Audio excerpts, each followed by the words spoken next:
Hello friends, स्वागत है आपका अपने YouTube channel RSB coaching centre में। जो कि कल ही देखे थे कि केमिस्ट्री के चैप्टर नंबर आपका 6 है, वो भी आपका 12th का है, जो कि पहले पार्ट 1 में दिया गया है कि आप उसको देख सकते हैं। नीचे लिंक डिस्क्रिप्शन में दिया हुआ है। आगे इससे देखेंगे जो कि है आपका उसी में से आगे का पॉइंट बढ़ाया जाए तो होता है कि धातु की अभिक्रिया, यानी धातु का अभिक्रिया जो है आपका दो प्रकार का होता है। यानी धातु का जो अभिक्रिया होता है वो आपका दो प्रकार का होता है। एक नंबर में है आपका इन फ्री स्टेट, यानी मुक्त अवस्था, यानी देखा जाए तो खुला जो अवस्था होता है वही आपका मुक्त अवस्था होता है। उसके बाद 2 नंबर में दिया गया है आपका इन कॉम्बाइंड स्टेट्स, यानी इन कॉम्बाइंड स्टेट जो दिया गया है वो आपका संयुक्त अवस्था है। यानी संयुक्त अवस्था वो जो आपका होता है कि एक ग्रुप में होता है या तो कहीं ना कहीं कुछ कठिनाई होता है, उसी का आधार के दोनों का परिभाषा दिया गया है। आपका मुक्त अवस्था का पहला परिभाषा है जो कि वैसा धातु जो अभिक्रियाशील होता है, यानी वैसा धातु जो अभिक्रियाशील होता है एवं H2O, O2, CO2 के साथ रिएक्शन वो नहीं करता, यानी क्रियाशील होता है, लेकिन ये तीनों जो दिया गया है आपका H2O, O2 और CO2 इसके साथ जो है रिएक्शन नहीं करता है, उसे ही हम क्या कहते हैं, मुक्त अवस्था करते हैं। क्रियाशील है यानी कर सकता है, लेकिन ये जो है आपका इसके साथ जो है रिएक्शन नहीं करेगा, यानी H2O और O2 और CO2 के साथ जो है ये रिएक्शन नहीं करेगा, उसे ही आपको क्या कहलाएगा, मुक्त अवस्था कहलाएगा। तो उसके बाद हो गया है कि संयुक्त अवस्था। संयुक्त अवस्था वैसा धातु जो सक्रिय होता है, यानी वैसा धातु जो सक्रिय होता है एवं H2O, O2 तथा CO2 के साथ रिएक्शन करता है, उसे ही क्या कहते हैं, संयुक्त अवस्था कहते हैं। यानी उसे ही आपका संयुक्त अवस्था कहते हैं। यानी संयुक्त अवस्था वो अवस्था है जो कि आपका वैसा धातु जो सक्रिय होता है एवं H2O और O2 CO2 के साथ जो है रिएक्शन करता है, तब होता है वो क्या, आपका संयुक्त अवस्था। संयुक्त अवस्था होने के साथ साथ जो है अब आगे के पॉइंट में दिया गया है जो कि पृथ्वी के सतह पर तत्वों की उपस्थिति कितना होता है कि अपने धरती पर कौन सा तत्व कितना परसेंटेज का उपस्थिति है। जिस तरह से अभी के टाइम में चंद्रयान 3 पर अपने इसरो जो है गया है, वहाँ पर सर्च कर रहा है, बाकी बाद अभी तो निष्क्रिय हुआ है, उसको जगाने का प्रयास कर रहा है। आगे देखा जाए तो इसमें जो है परसेंटेज में देखा जाए तो एलिमेंट यानी ऑक्सीजन जो है 49% है, यानी ऑक्सीजन जो है अपने देश में यानी अपने पृथ्वी पर वो 49% है। और सिलिकॉन जो है आपका 26% है। सिलिकॉन जो है आपका 26% है। उसके बाद देखा जाए तो एल्युमिनियम है आपका 7.5%। एल्युमिनियम है 7.5%। उसके बाद हो गया आयरन हो गया 4.2% अपने पृथ्वी पर उपस्थित है।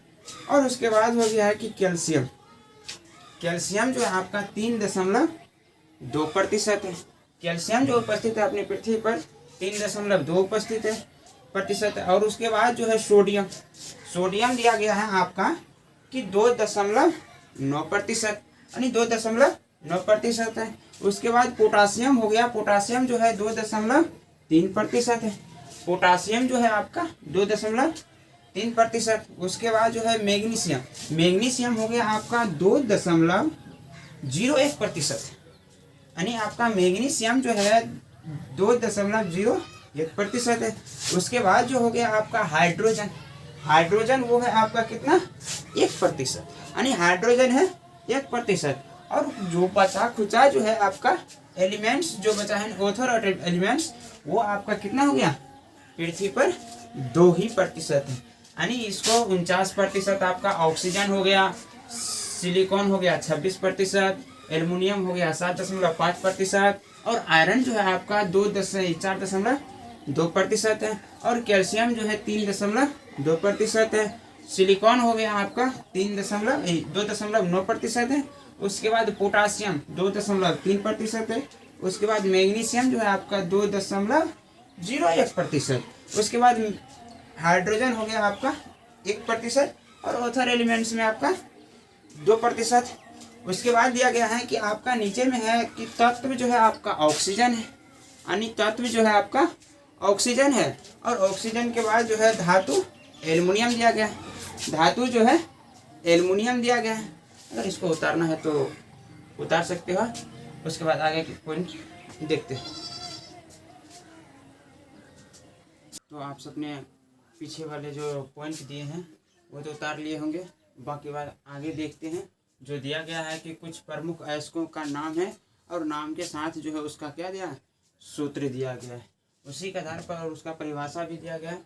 देखा जाए तो सल्फाइड ऑर्स, यानी सल्फाइड ऑर्स है वो वैसा ऑर्स जिसमें सल्फर ग्रुप मौजूद होता है, यानी वैसा ऑर्स जिसमें क्या मौजूद रहता है, सल्फर ग्रुप मौजूद रहता है, तो उसे हम क्या कहेंगे, सल्फाइड अयस्क कहेंगे, यानी सल्फाइड ऑर्स कहेंगे। यानी वैसा ग्रुप जिसमें, यानी वैसा और जिसमें सल्फाइड ग्रुप मौजूद हो उसे ही हम क्या कहेंगे, आपका सल्फाइड ऑर्स कहेंगे। जिसमें कि उसका सूत्र दिया एग्जाम्पल में दिया गया है जिंक ब्लेंड। 1 नंबर में उसका एग्जाम्पल दिया गया है जिंक ब्लेंड। जिंक ब्लेंड का सूत्र होता है ZnS, यानी जिंक ब्लेंड का सूत्र होता है आपका ZnS। उसी के आधार पर दिया गया है कि सेनावायर, यानी सेनावायर जो दिया गया है वो आपका HGS होता है। और आपका ग्लेना, यानी ग्लेना का सूत्र होता है आपका क्या, PbS होता है। कॉपरियड, यानी कॉपर पीरियड जो होता है वो उसका कॉपर पीरियड का सूत्र होता है CuFeS2, यानी कॉपर पीरियड का सूत्र होता है CuFeS। फिर से देखा जाए तो सल्फाइड ग्रुप होता है जिसमें कि सल्फर ग्रुप मौजूद रहता है, उसे ही सल्फाइड ग्रुप कहते हैं। उसके बाद दिया गया है कि जिंक ब्लेंड का सूत्र होता है ZnS, सेनावायर का होता है आपका HGS, उसके बाद ग्लेना का होता है PbS और कॉपर पीरियड का होता है CuFeS2। उसी के आधार पर दिया गया है कि हेलिडा, यानी हेलिडा ऑर्स वो होता है जिसमें कि आपका हेलोजन ग्रुप मौजूद रहता है, यानी हेलिडा ऑर्स उसे कहते हैं जो कि आपका क्या होता है, हेलोजन ग्रुप मौजूद रहता है, उसे ही क्या कहते हैं, हेलिडा ऑर्स कहते हैं। यानी जिसमें हेलोजन ग्रुप मौजूद रहता है, कि जिसमें हेलोजन ग्रुप मौजूद रहेगा वो समझेंगे हम क्या, हेलिडा ऑर्स कहेंगे। इसका एग्जाम्पल दिया गया है कि जो आपका होता है हॉर्न सिल्वर, हॉर्न सिल्वर का होता है AgCl। उसके बाद सोडियम क्लोराइड का होता है NaCl। उसके बाद क्रायोलाइड का होता है क्या, Na3AlF6, जो कि आपका हेलाइड ऑर्स वो होता है जिसमें कि हेलोजन ग्रुप मौजूद रहता है, उसे ही हेलाइड ऑर्स कहा जाता है। उसी के आधार पर दिया गया एग्जाम्पल में है आपका हॉर्न सिल्वर AgCl सूत्र होता है उसका। उसके बाद आपका सोडियम क्लोराइड का होता है NaCl होता है। उसके बाद क्रायोलाइड के होता है Na3 और AlF6 सूत्र होता है। उसी के तीसरा पॉइंट में दिया गया है कि आपका ऑक्साइड ऑर्स, यानी ऑक्साइड ऑर्स क्या है, नहीं है। उसी के आधार पर दिया गया है कि वैसा ऑर्स जिसमें ऑक्सीजन ग्रुप मौजूद रहता है, यानी वैसा ऑर्स जिसमें क्या मौजूद रहता है, ऑक्सीजन ग्रुप मौजूद रहता है, उसे ही ऑक्साइड ऑर्स कहता है। यानी वैसा ग्रुप जिसमें क्या होता है मौजूद, ऑक्सीजन ग्रुप मौजूद रहता है, उसे ही ऑक्साइड ऑर्स कहते हैं। एग्जाम्पल में दिया गया है कि कोप्राइड, कोप्राइड का सूत्र होता है Cu2O, यानी कोप्राइड का सूत्र होता है Cu2O। और उसके बाद जिंकाइड का सूत्र दिया गया है ZnO, यानी जिंकाइड का सूत्र दिया गया है ZnO। उसके बाद प्रोडिएस्टाइल, प्रोडूसाइट का सूत्र होता है MnO2, यानी प्रोडूसाइट का सूत्र होता है MnO2। और उसके बाद दिया गया है कि हेमेटाइट, हेमेटाइट का सूत्र होता है Fe2O3, यानी हेमेटाइट का सूत्र होता है Fe2O3। उसके बाद दिया गया है क्राबोनेट, यानी क्राबोनेट वैसा ऑर्स होता है जिसमें कि क्राबोनेट ग्रुप मौजूद रहता है, यानी वैसा ऑर्स ग्रुप होता है जिसमें कि आपका क्या मौजूद रहता है, नेट ग्रुप मौजूद रहता है तो उसे ही क्या कहते हैं, कार्बो नेटोर्स कहते हैं। उसी का दिया गया कुछ एग्जांपल है जो कि आपका लेमेस्टोन, यानी लेमेस्टोन का सूत्र होता है कि CaCO3, जो कि लेमेस्टोन का सूत्र होता है कि CaCO3 होता है। उसके आधार पर आगे दिया गया है कि कालामाइन, यानी कालामाइन का होता है कि ZnCO3। कालामाइन का सूत्र होता है कि ZnCO3 होता है। उसके बाद साडाराइट का सूत्र होता है आपका FeCO3 सूत्र होता है।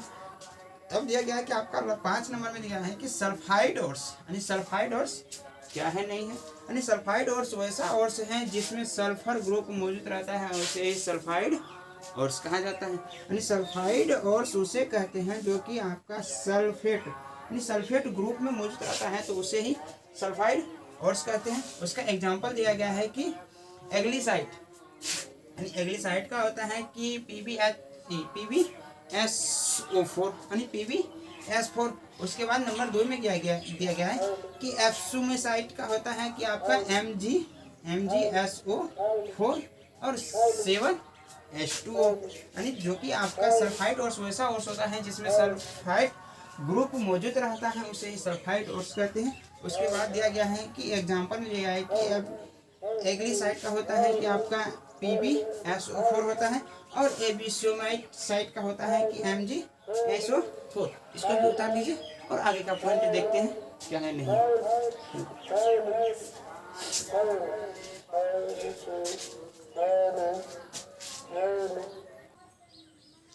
ऐसा होगा कि आपने पीछे वाले पॉइंट को उतार लिए होंगे। आगे पॉइंट है आपका जनरल प्रिंसिपल ऑफ मेटलर्जी, यानी धातु क्रम के समान सिद्धांत, यानी धातु क्रम के सामान्य सिद्धांत है। उससे आगे वाले पॉइंट, उसी में देखा जाए तो उसका एक पहला है आपका जो आपकी grinding and crushing of ores, यानी grinding and crushing of ores, जिसमें से उसका दिया गया है कि अयस्कों को कूटना तथा पीसना, यानी देखा जाए तो अयस्क को कूटना तथा पीसना दोनों काम होता है, ताकि हमारा जो है जब तक कूटेंगे नहीं, पीसेंगे नहीं, धोएंगे नहीं, तब तक जो हमारा कोई चीज़ खनिज शुद्ध अयस्क में नहीं प्राप्त हो सके। शुद्ध अयस्क को प्राप्त करने के लिए कुछ ना कुछ करना पड़ता है। उसी में दिया गया है कि आपका grading and crossing of ores दिया गया है। तब नंबर 2 में दिया गया है कि आपका कंसंट्रेशन ऑफ ओर्स, यानी कंसंट्रेशन ऑफ ओर्स दिया गया है। वो कंसंट्रेशन ऑफ ओर्स जो आपका अयस्कों का सांद्रण, यानी अयस्कों का सांद्रण दिया गया है, जिससे कि आपका अयस्क को पानी में दिया जाता है, किस तरह से क्या होता है नहीं होता बोलते हैं। तब दिया गया है कि आपका 3 नंबर में extraction of metal of for concentration ores, यानी आपका extraction of metal for concentration of ores, जो कि आपका जो है कि सांद्रित अयस्कों से धातु का निष्कर्षण, यानी सांद्रित अयस्क में जो धातु दिया गया उसको किस तरह से निकाला जाएगा वो आगे देखेंगे। उसके बाद नंबर 4 में दिखाया गया है कि प्योरिफिकेशन ऑफ ओर्स, यानी प्योरिफिकेशन ऑफ ओर्स, अयस्कों का शुद्धिकरण, यानी अयस्कों का किस तरह से शुद्धिकरण किया जाता है, उसी के आधार पर दिया जाता है। देखेंगे कि पहला पॉइंट है आपका grading and crossing of ores. दिया गया है कि आपका grinding and crossing of ores वो होता है जो कि आपका इस विधि में, यानी इस विधि में खान से निकाले गए अयस्कों को, यानी खान से निकाले गए बड़े बड़े अयस्कों को, जिससे कि हम हथौड़ों से पीट कर, यानी होता है कि हथौड़ा जो होता है जो कि आपके काटी उटी ठोकते होंगे और कुछ, हथौड़ों से पीट कर छोटे छोटे टुकड़े में कन्वर्ट कर लिया जाता है, यानी छोटे छोटे टुकड़ों में कन्वर्ट कर लिया जाता है, टुकड़ों में बदल लिया जाता है, यानी उसको जो टुकड़ों में बदल लिया जाता है और क्रशिंग मिल और स्टैम्प मिल में डालकर महीनचोर किया जाता है। यानी जब होता है कि बड़ा टुकड़ा हो जाता है तो टुकड़ा होने के बाद जो है उसको क्या कहते हैं, क्रशिंग मिल या स्टम्पिंग मिल, यानी जहाँ की उसको जो है पीसा जा सके। जिस तरह से गेहूँ आटा को हम क्या करते हैं, वो आपका होता है ना कि आटा चक्की पे मशीन जो होता है पीसने वाला, और दिया गया है कि उस महीन चूर्ण बना लिया, यानी उसे जो है महीन चूर्ण बना लिया जाता है, जिससे हम क्या कहते हैं, ग्राइंडिंग एंड आपका क्रशिंग ऑफ ओर्स कहते हैं, यानी जिससे कि आपके खान से निकाले गए बड़े बड़े टुकड़ों को पहले हथौड़ा से पीटा जाए, हथौड़ा से पीटने के बाद जो उसको क्या किया जाए, छोटे छोटे टुकड़ा में कन्वर्ट कर लिया जाएगा। और छोटा छोटा टुकड़ा कन्वर्ट में करने के बाद जो है क्या करेंगे उसको, तब जो है उसको आपका जो होता है क्रशिंग या स्टाम्पिंग मिल में उसको पीसा जाएगा। और पीसने को विधि यानी पीसने के महीन चूर्ण बना लिया जाता है, जिसे ही हम क्या कहते हैं, grinding and processing of oats कहते हैं। आपका तब दिया गया है कि आपका नंबर 2 में, यानी नंबर 2 में दिया गया है कि concentration of oats, concentration of oats number 2 में यहाँ भी लिखे हैं कंसंट्रेशन ऑफ ओट्स, अयस्कों का सांद्र, यानी अयस्कों का सांद्र किस तरह से किया जाए, होता है कि अयस्कों से इम्प्योरिटी, यानी अयस्कों से जो कि होता है ना कि अशुद्धिकरण, यानी वो शुद्ध जो होता है उसको हटाने के प्रोसेस को कंसंट्रेशन ऑफ ओट्स कहा जाता है। जिसमें होता है कि गंदगी कुछ ना कुछ किसी में हर एक चीज़ में होता है। जिस तरह से कपड़े को देखा होगा कि अगर पहनते हैं तो गंदा होता है, गंदा होने के बाद जो है उसको क्या करते हैं हम साबुन सरफ से साफ करते हैं। या तो देखा होगा कि चावल दाल में भी क्या होता है, मिट्टी रहता है, पत्थर रहता है। अक्सर आप जो खरीद कर आता है दाल उसमें क्या रहता है, आपका पत्थर रहता है, उसको पत्थर जो है हाथों से चुना जाता है। तो और प्रोसेस यानी आपका अशुद्धियों को हटाने के प्रोसेस को आपके क्या कहता है, कंसंट्रेशन ऑफ ओट्स कहलाता है। कंसंट्रेशन अगला पॉइंट दिया गया है कि कंसंट्रेशन ऑफ ओट्स को निम्नलिखित 2 भागों में बांटा गया, यानी निम्नलिखित कितने भागों में बांटा गया, 2 भागों में बांटा गया। यानी 2 भागों में एक होता है आपका फिजिकल मेथड, फिजिकल मेथड जो शारीरिक से किया जाए वही आपका फिजिकल मेथड हो गया, यानी जिससे कि हम हाथों या अपने शरीर से किया जाता है उसे आपका फिजिकल मेथड किया जाता है कहा जाता है। उसी के आधार पर नंबर 2 में दिया गया है कि केमिकल मेथड, यानी जिससे कि हम मशीन कशीन से आपका केमिकल देकर उसको शुद्ध किया जाता है। उसी के आधार पर दिया गया है कि आपका फिजिकल मेथड क्या है, यानी फिजिकल मेथड किसे कहते हैं, उससे जब होता है कि जब कंसंट्रेशन ऑफ ओट्स को, यानी कंसंट्रेशन ऑफ ओट्स को भौतिक विधि द्वारा ज्ञात किया जा सके, यानी जिसे कि हाथों द्वारा या अन्य शारीरिकों द्वारा जो है उसे ज्ञात किया जा सके, उसे ही क्या कहते हैं, फिजिकल मेथड कहते हैं। फिजिकल मेथड होता है अब 4 प्रकार का, यानी फिजिकल मेथड होता है आपका ये गया है कि there are 4 types of physical method, यानी फिजिकल मेथड आपका कितने प्रकार का होता है, 4 टाइप्स का।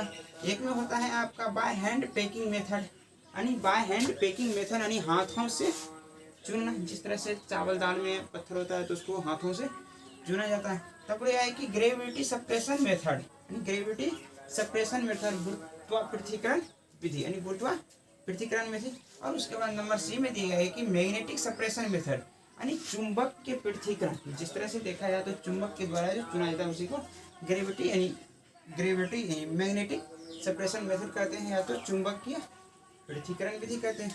तब दिया गया है कि 4th फ्लोटिंग मेथड जो कि आपका फैन उत्पादन विधि, यानी फैन के द्वारा जिसको शुद्धिकरण किया जाता है वही आपका फैन उत्पादन विधि है।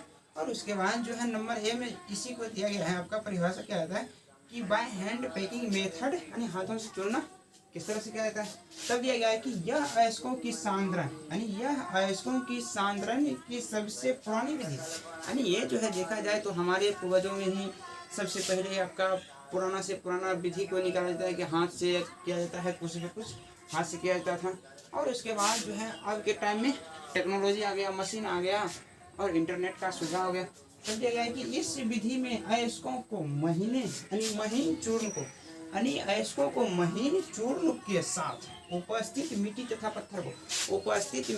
पत्थर को हम क्या करते हैं, हाथों से चून कर अलग किया जाता है, यानी अलग किया जाता है। उसे ही कंसंट्रेशन के द्वारा इस मेथड को आपका बाय हैंड पेकिंग मेथड कहते हैं, यानी जिससे हाथों से चुना जाए, हाथों से कुछ भी किया जाए वैसे ही आपका क्या कहता है, बाय हैंड पेकिंग मेथड कहलाता है, यानी बाय हैंड पेकिंग मेथड कहलाता है। आशा हुआ कि आप यहाँ तक समझ चुके होंगे। बाकी बात अगले वाले क्लास से जो है आपका ग्रेविटी सप्रेशन मेथड होगा, जो कि आपका कहाँ है, ये 2 नंबर होगा। ये चारों बताने के बाद जो है, चारों बताने के बाद या दोनों को फिर बताया जाएगा आगे, और उतारना है तो उतार लीजिए। बाकी बात आपको ये क्लास अच्छा लगे है तो RSB कोचिंग सेंटर केंद्र को आप चैनल को सब्सक्राइब कर लें। सब्सक्राइब करने के बाद ताकि जो भी नया वीडियो अपलोड होगा आपके मोबाइल पर नोटिफिकेशन सबसे पहले आपको चला जाए। अगर अच्छा लगे क्लास तो आप एक बार लाइक कर दें। ताकि हमको भी मोटिवेशनल मिले और आगे हम क्लास इसी तरह से लेते रहेंगे। उतार लीजिए ताकि आपको आगे क्लास लेंगे देखा जाएगा। अब बाकी बात, जैसे पीछे वाले क्लास जो नहीं देखे हैं वो आपके नीचे लिंक के डिस्क्रिप्शन में दिया गया है, उससे आप देख सकते हैं। आगे वाले क्लास को कंटिन्यू किया जाएगा।